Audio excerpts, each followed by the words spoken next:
Milei, ¿cómo estás? ¿Qué tal, Chiche? ¿Qué te dice el informe del fondo de ayer? Bueno, el comunicado... Porque para mí es bueno.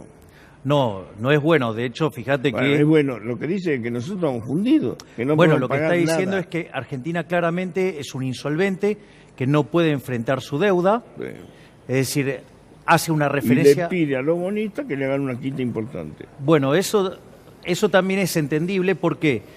Porque como el Fondo Monetario Internacional es un acreedor privilegiado y no quiere tener ningún tipo de quita, entonces lo que está haciendo es aliarse con Argentina para que Argentina le pague y entonces trasladar la mayor pérdida a los bonistas. Sí.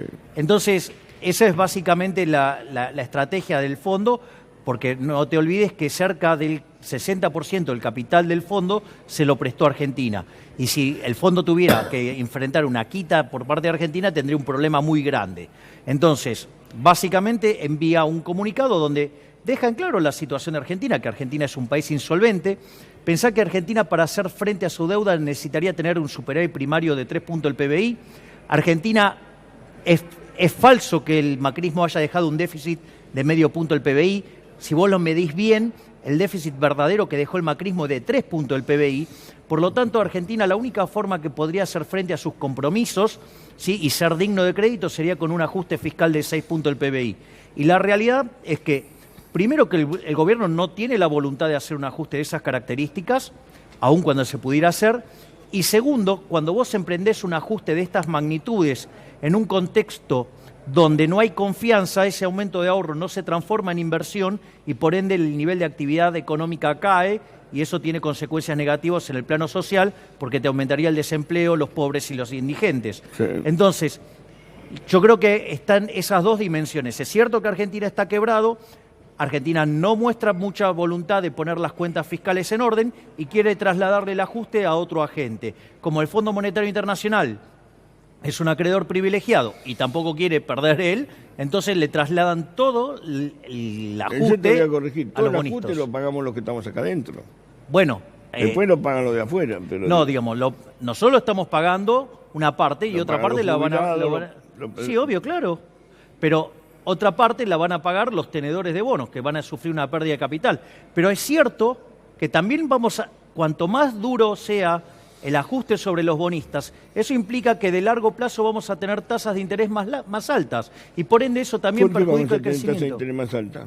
¿Cómo? ¿Por qué vamos a tener tasa de interés más alta? Porque vos sos un deudor que recurrentemente, frente a la primera dificultad, en lugar de hacer el ajuste donde lo tenés que hacer, que es en el gasto público, ¿sí?, lo terminás trasladando siempre a los que te prestaron plata. Fíjate que el mundo estuvo conviviendo en los últimos años con tasas de interés promedio, ¿sí?, entre lo que pagaban los emergentes y lo que pagaban los desarrollados, de 2%, y Argentina pagaba una tasa del 8%. Sí. Bueno, ¿por qué? Y porque Argentina es un deudor que ante la menor circunstancia adversa deja de pagar. Ahora, digamos, el riesgo país sigue subiendo. La Argentina tiene el Sí, riesgo hoy país. está subiendo, de hecho, el riesgo país. Está subiendo El riesgo país promedio hoy está cerca de los 2.200 puntos y el riesgo país en los bonos más cortos, por ejemplo, el que vence en octubre de este año, bueno, en ese el riesgo país es 20.000. O sea que es más seguro que no lo paguen a que lo paguemos. Es obvio que no vamos a pagar y el comunicado de ayer del Ahora, Fondo perfecto, Monetario yo te Internacional digo lo siguiente, confirma. si yo fuera fondo buitre, ¿sí?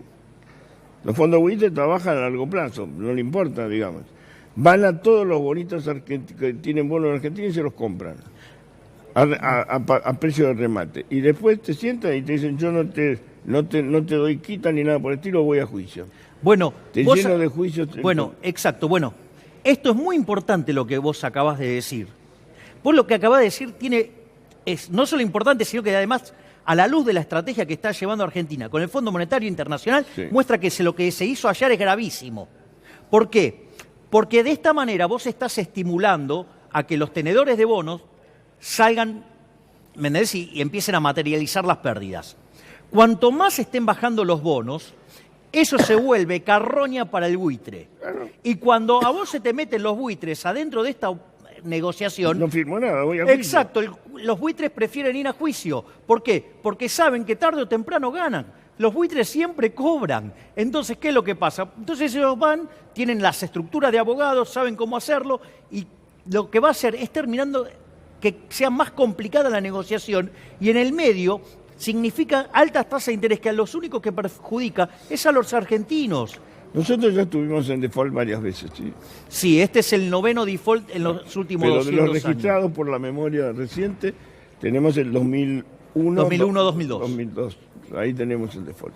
¿Cuántos años estuvimos en default? Estuvimos hasta la primera renegociación, se hizo en el 2005. Perfecto, tuvimos casi 5 años en default. El país no se paró. A ver, la situación del 2001-2002... Nadie se murió por el default. No. A ver, la situación del 2001-2002 es distinta por varias cuestiones. La primera porque Argentina venía de una situación muy similar a lo que fue la Gran Depresión de Estados Unidos, como consecuencia de un fuerte apretón monetario. Si vos te recordás, teníamos convertibilidad. Argentina terminó en el corralito, después ese corralito se hizo cada vez más duro, terminó en un corralón. Cuando la situación social no aguantó más, se salió de la convertibilidad y se produjo una fuerte devaluación. El tipo de cambio llegó a tocar 3,98 pesos en septiembre del 2002. Y después se generaron, en ese momento Argentina generó un superávit de cuenta corriente, o sea, un superávit externo de 16 puntos el PBI, para tener una idea. ¿No le pagábamos a nadie? Bueno, no, pero aparte, digamos, o sea, estábamos tan empobrecidos en dólares que las importaciones se destrozaron, además la caída de la actividad contribuyó a eso. Pensá que el PBI en el año 2002 cayó 10,6. Sí. Entonces, en ese contexto, te empezaron a sobrar los dólares, y como Argentina venía de un fuerte apretón monetario, es decir, lo que generó la crisis fue el apretón monetario, Argentina, para sostener el tipo de cambio, empezó a emitir, y eso generó una reactivación económica. Y eso es lo que vos viviste durante, por ejemplo, los primeros 4 del kirchnerismo. Pero las condiciones de la economía de hoy son absolutamente distintas. Por ejemplo, vos en el 2000 y en el 2001, la economía argentina atravesaba deflación, ¿sí? Vos hoy tenés inflación, y tenés inflación creciente, ¿sí? Porque si yo te tomo los promedios, mirá, el promedio de los primeros 4 años del kirchnerismo es 10, segundo 20, tercero 30. Macri dejó 43% de promedio, o sea, fíjate que cada vez es más creciente y cada vez la actividad está más débil. Entonces, si vos querés hoy probar una estrategia de estas características, de estímulo de la demanda, lo único que vas a hacer es tirar más nafta al fuego. Entonces, la situación que vos tenías en aquel momento no es lo mismo que tenés hoy. Además, te cuento, Duhalde, digamos, en todo ese ajuste pisó el gasto público y generó el segundo ajuste más grande de la historia. De hecho, cuando en el tercer trimestre del 2003... ¿Más grande que este todavía? ¿Cómo? ¿Más grande que este? No, muchísimo más grande. El ajuste más grande de la historia lo hizo Menem cuando le estalla la hiper. Ese es el ajuste más grande. El que le sigue en orden de magnitudes es el de Duhalde. Y eso es lo que logra estabilizar la economía y hace que la inflación del 2002 sea 41% y no sea un número estrafalario. Entonces, todo ese contexto, digamos, después nosotros, eso nos permitió, por ejemplo, tener una negociación de la deuda, donde vos estabas arrancando de un superávit primario consolidado de 6,5 puntos del PBI, digamos, el gobierno nacional hizo una renegociación proponiendo un superávit primario de 2-3 puntos del PBI y fluyó enseguida.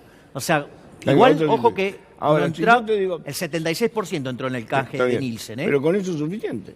No, porque en realidad vos lo que tuviste ahí fue lo que se llama una recuperación cíclica.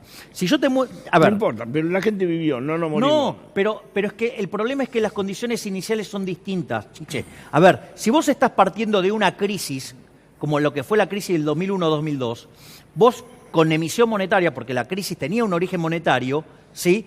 Eso te daba margen para que vos pudieras rosquear con la emisión monetaria y generar la expansión. Fíjate que los primeros 4 años del kirchnerismo la economía se expandió al 8%, en los segundos 4%, en los terceros 0%, bueno, en el macrismo cayó directamente. ¿Ok? Entonces, ¿qué quiere decir esto? Que vos agotaste el proceso de recuperación cíclica. Es decir, vos no podés ir a una solución de esa característica porque lo único que vas a hacer es terminar tirando nafta al fuego. Ahora, yo te pregunto lo siguiente. Si nosotros no le pagamos a nadie más, ¿sí? No le pagamos nada. Nos quedamos con los, ¿cuántos son? Este año hay que pagar 7.000 millones de dólares, ¿sí? No le pagamos. Y esos 7.000 millones de dólares los invertimos en movilizar la economía, en encender la economía. ¿Qué pasa? No, pero es que el error también está ahí. Ahí los analistas también se equivocan. ¿Por qué? Porque Argentina no es que tenía superávit primario y pagaba parte de los intereses o nada. Argentina tenía déficit primario. Es decir, y lo seguía manteniendo ese déficit primario a base de endeudarse. Con lo cual, cuando vos te corten el chorro del financiamiento, digamos, no vas a poder hacer efecto expansivo. Y lo único que vas a hacer, digamos, si querés hacer más déficit que el resultado primario, lo vas a tener que financiar con emisión monetaria. Y la verdad es que desde el 28 de diciembre del 2017 la demanda de dinero viene cayendo. ¿Por qué el presidente de los economistas dice que es bueno lo que pasó ayer?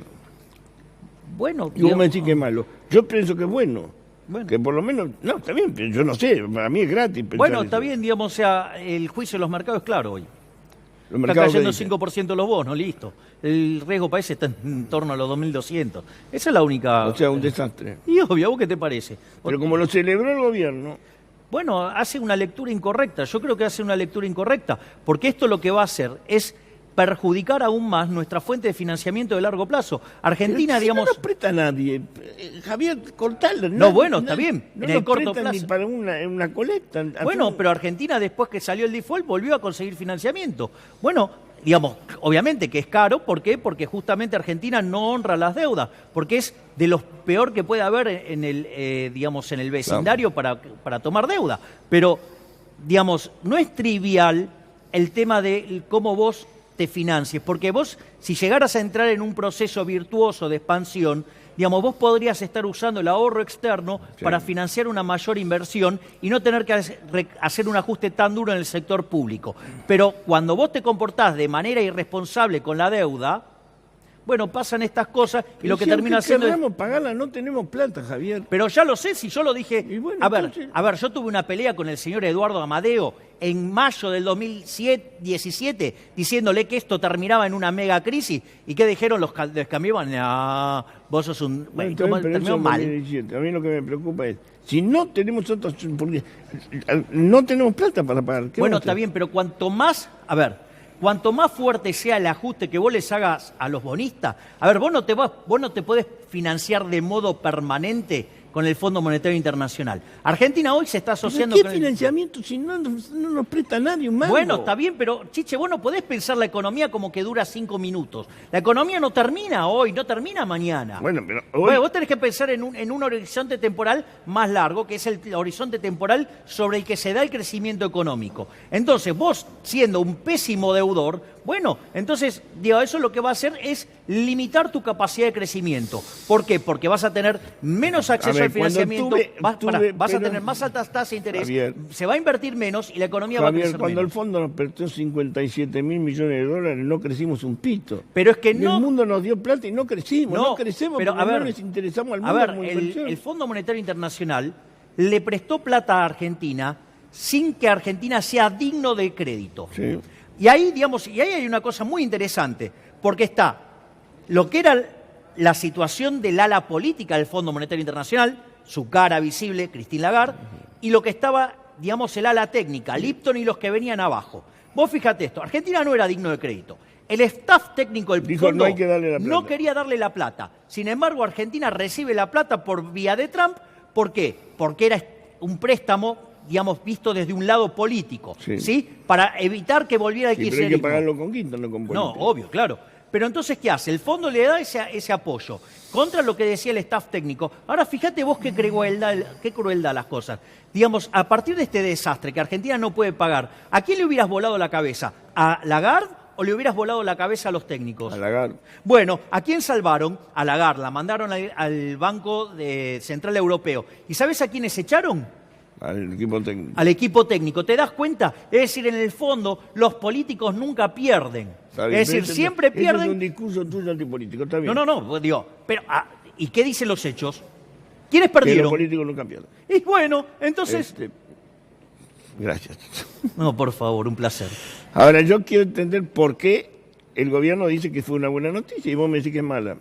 Bueno, el gobierno, digamos, debe creer que es una buena... A ver, el gobierno debe creer que es una buena noticia porque esto le va a permitir negociar más agresivamente, negociar una quita más agresiva. Bueno, está bien, pero esas cosas vos de largo plazo las pagás, Chiche. Vos de largo plazo la pagás. O sea, ahora, si vos querés vivir como un miope por la vida, ¿sí? Digamos, ¿sabés qué? Argentina hace políticas de estímulo de corto plazo, digamos, en los últimos 119 años, 109 años. ¿Sabes qué? ¿Sabes cómo estamos? De ser el país más rico del mundo, somos 70 y cada vez peor. Nunca fuimos lo más rico del mundo, pero no importa. Sí, en 1895 teníamos el PIB per cápita más alto del mundo. Eso es mentira. No tenemos pruebas. Se moría de hambre la gente. Pero eso es mentira. Eso es mentira. Digo, Argentina después de Estados Unidos era el país que más inmigración recibía del mundo. Se morían de hambre en Estados Unidos y se morían de hambre acá. Mentira, digo, vivía muchísimo mejor respecto a lo que se vivía. Los ricos vivían mejor. No, Lee la historia. Todos vivían mejor, Chiche. Todos vivían mejor.